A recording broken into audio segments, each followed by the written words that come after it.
ருத்ராட்சர மரம்னு இருக்கு, நம்ம கிட்டயே இருக்கு.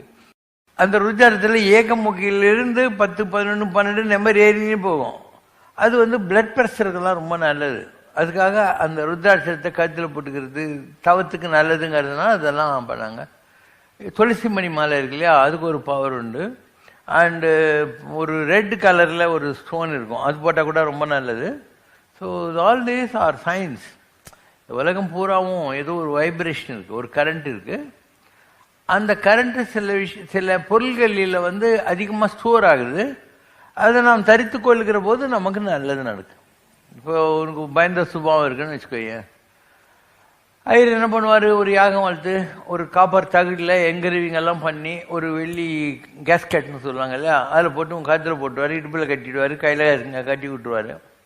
அப்போ உடம்புல ரத்த ஓட்டம் இருக்கு இல்லையா, அதில் அந்த தாயத்தோட அந்த எனர்ஜி இருக்குல்ல, எலக்ட்ரிக்கல் எனர்ஜி, அது சேர்ற போதும் உனக்கு நல்லா நடக்கும். ஒரு பயாலாஜிக்கல் ரியாக்ஷன் நடக்கிறது உன்கிட்ட.